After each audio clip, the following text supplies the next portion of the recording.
Bonjour à tous. Ce nouveau débat de l'Agora-Mag en toute sécurité est consacré aujourd'hui à la sécurité dans les villes, un sujet d'actualité vraiment brûlante. Paris, Marseille, Nice, Londres, Barcelone, Berlin, etc. La liste est longue des villes frappées par le terrorisme ces derniers mois. Néanmoins, les maires et leurs équipes ne sont pas confrontés qu'à ce type de risque, heureusement. Ils sont confrontés à des risques tous les jours qui concernent par exemple la lutte contre la délinquance sur la voie publique, les incivilités, les incendies, les accidents, les risques industriels, les risques sanitaires.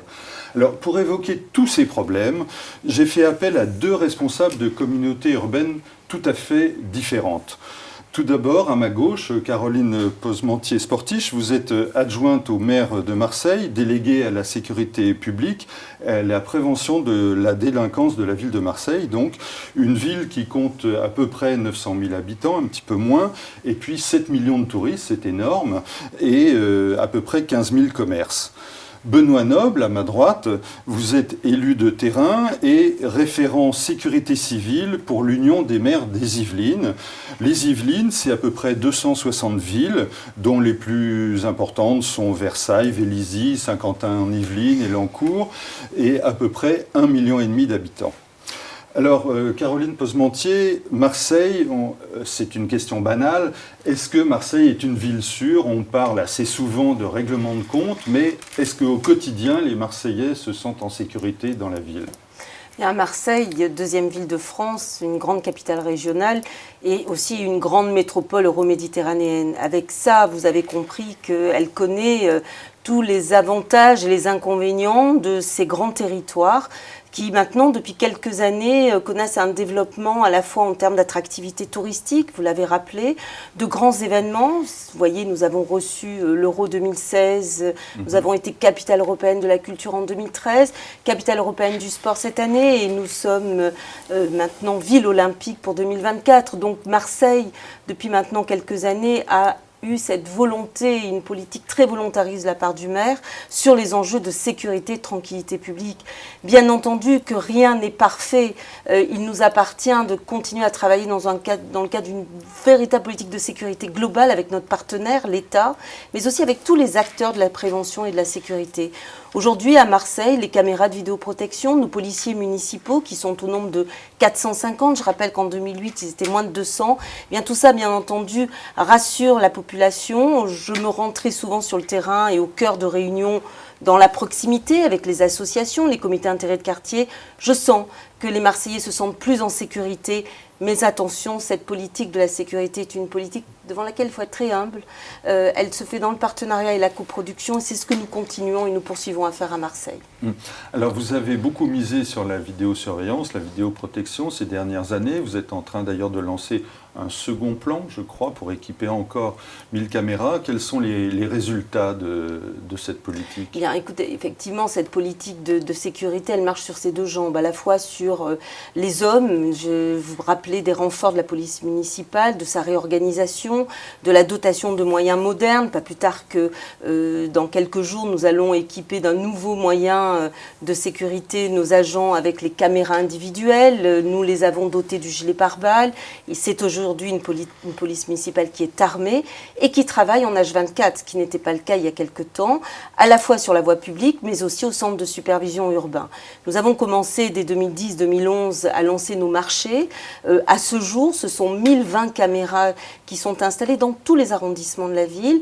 Et nous poursuivons, puisque je viens d'achever une phase de concertation avec les maires de secteur. Je vais bientôt rencontrer le préfet de police et la sécurité publique pour 500 caméras supplémentaires à l'horizon 2019 et nos 2000 caméras en 2020 qui était un engagement que je souhaite bien entendu que nous puissions tenir. Bien sûr que les caméras vidéoprotection, ça marche. C'est un moyen supplémentaire qui est donné aux forces de police, à la fois sur le terrain, mais aussi à tous ceux qui sont dans les enquêtes judiciaires. D'ailleurs, ça ne nous échappe pas, les consultations et les demandes de réquisition d'images sont faites en nombre important par la sécurité publique, mais aussi par la PJ, la police judiciaire, par les douanes. Le centre de supervision est devenu le vrai lieu de culture partagée de nos forces de l'ordre, municipales et nationales. Nous avons des secteurs entiers où l'installation des caméras de vidéoprotection a permis de rendre l'espace public plus serein. Nous n'avons plus à faire face à une violence de voie publique qui était vraiment en augmentation dans les années 2008-2009. Je parle de ces fameux arrachages de colliers, de violences sur la voie publique. Il y a véritablement une diminution forte. Le préfet de police le rappelle régulièrement, ainsi que le procureur. Donc bien sûr que ça fonctionne. Maintenant, il faut aller encore plus loin. Vous savez, les caméras de vidéoprotection, elles sont sur l'espace public dans tous les arrondissements de la ville, parce qu'il faut mailler le territoire. Vous savez que Marseille a cette particularité de ne pas avoir de banlieue, de périphérie. Marseille, c'est un grand territoire. C'est la ville la plus étendue de France. Et dans tous les arrondissements, il y a des problématiques différentes. Donc les caméras de vidéoprotection, elles sont non seulement là pour les flagrants délits, pour sécuriser aussi parfois nos agents qui vont dans tous les arrondissements, bien contrairement à ce que j'entends parfois de la bouche de certains de mes collègues élus. Et puis aussi, elles sont là pour mener des enquêtes.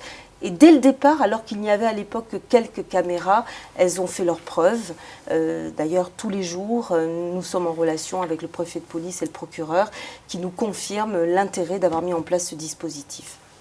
Alors Benoît Noble, je me tourne vers vous. La problématique n'est pas la même dans les Yvelines, puisque vous avez certaines villes qui sont équipées de caméras de vidéosurveillance de façon un peu intensive, alors que d'autres non. Est-ce qu'on ne constate pas un déplacement de la délinquance entre les villes équipées ou non équipées ? Si, la délinquance a un point commun avec le risque. C'est que le risque zéro, comme on le dit souvent, n'existe pas. Et moi, j'ai toujours tendance à rajouter que le risque, on peut le déplacer et on peut le diminuer. Et c'est un peu la vocation de la vidéoprotection qui peut tendre, et on s'en rend compte sur le terrain, à déplacer ce risque ou ces incivilités.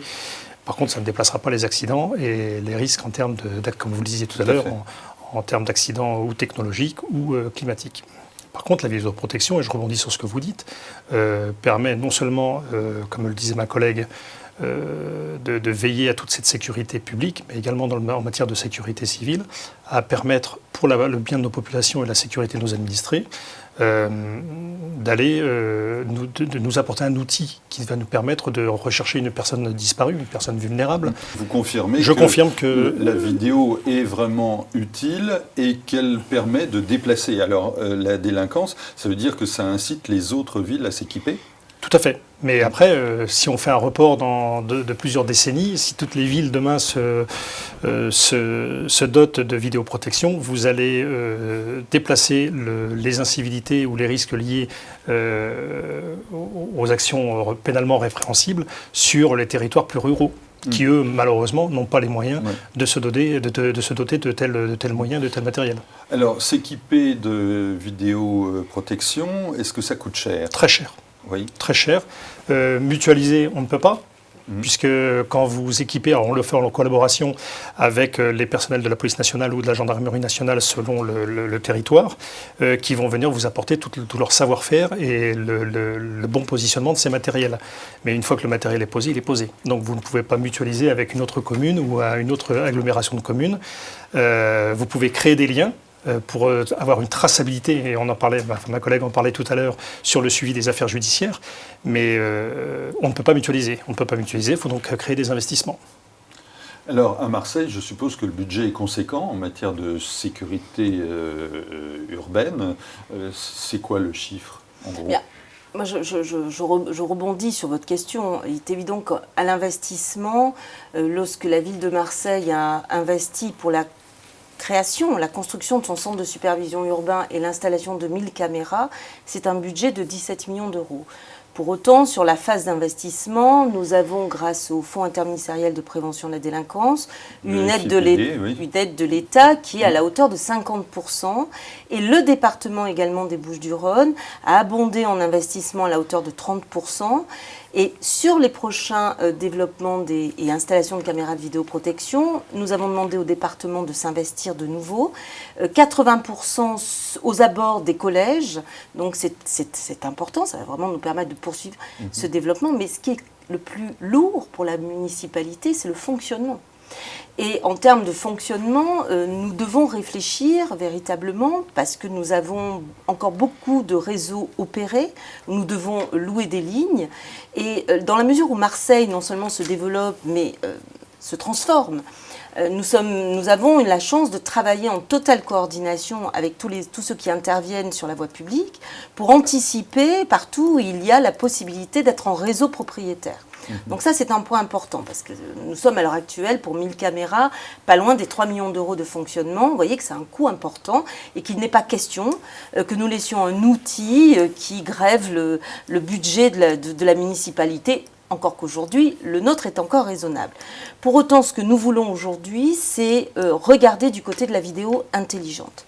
Donc là, au moment où je vous parle, nous sommes en procédure d'appel d'offres, donc je n'irai pas très loin dans les explications. Ceci étant, ça fait déjà plus de 4 ans que je regarde comment, après avoir renforcé l'opérationnalité, enfin le côté opérationnel de nos hommes policiers municipaux et des femmes qui sont sur la voie publique, en leur ayant donné des moyens. Aujourd'hui, nous pouvons parler d'une smart police municipale. Nos policiers municipaux sont équipés d'outils numériques assez perfectionnés, puisqu'ils peuvent même sur la voie publique rédiger leur main courante sur un PV électronique, donc verbaliser et rédiger leur main courante. Et ils sont en lien permanent grâce à des réseaux de radio que nous avons complètement modernisés avec le centre de supervision et le PC de la police municipale. Et puis force, nous en parlions tout à l'heure, parler de coproduction sur des plateaux, dans des réunions, c'est bien beau, mais il faut la faire, cette coproduction. Et nous avons donc un transfert d'images qui se réalise entre le centre de commandement de la police nationale à l'évêché et notre centre de supervision urbain municipal, ce qui permet véritablement une interaction, voire parfois d'être proactif sur des événements. Et demain, avec la vidéo intelligente, nous espérons que par la détection de comportements douteux, de rassemblements à des heures anormales de la nuit ou de la journée, par le son, tous ces outils, aujourd'hui, il existe des logiciels auxquels nous devons faire appel pour permettre à nos policiers municipaux qui font un travail remarquable et considérable, non seulement en temps réel, mais également de recherche d'images. Nous avons sur une année des heures et des heures de recherche d'images afin de délivrer, dans le cadre des réquisitions, des moyens de preuve. Donc vous voyez, c'est vraiment une politique qui va toujours plus vite, et aujourd'hui, les nouvelles technologies nous obligent non seulement nous-mêmes à nous adapter, mais aussi à travailler dans une véritable coproduction, à faire en sorte que sur des réseaux de communication, nous l'avons fait à Marseille, ça s'est fait dans d'autres villes, aujourd'hui notre police nationale et municipale, en cas d'incident très grave, peuvent communiquer par un réseau qui leur est dédié. Demain, nous examinerons et nous étudierons dans le cadre de conventions d'innovation la possibilité d'avoir, comme ça s'est fait ici, entre police nationale, ici c'est à Paris, entre police nationale et l'opération Sentinelle. Nous, à Marseille, nous espérons, nous sommes en phase de convention, les échanges se font. Comment l'opération Sentinelle, les militaires de l'opération Sentinelle, la police nationale et la police municipale peuvent communiquer sur un réseau de communication dédié et sécurisé. Et puis, encore une fois, puisque nous parlons, vous savez qu'à Marseille, le bataillon des marins-pompiers contribue à cette sécurité civile, intervient sur la voie publique et c'est aussi un budget très important pour la ville. Bien récemment, par exemple, je me suis rendue au centre de commandement du bataillon des marins-pompiers il y a presque plus d'1 an et j'ai pu constater que devant les écrans de leur centre de commandement, ils étaient aveugles. Donc nous avons travaillé pour qu'ils aient un transfert de lignes et d'images afin de pouvoir surveiller aussi la ville. Tout ça contribue à mieux sécuriser nos villes et à donner à nos concitoyens un sentiment de confiance. Voilà, confiance que les autorités, les institutions travaillent entre elles pour lutter contre la délinquance et pour lutter contre les actes de terrorisme.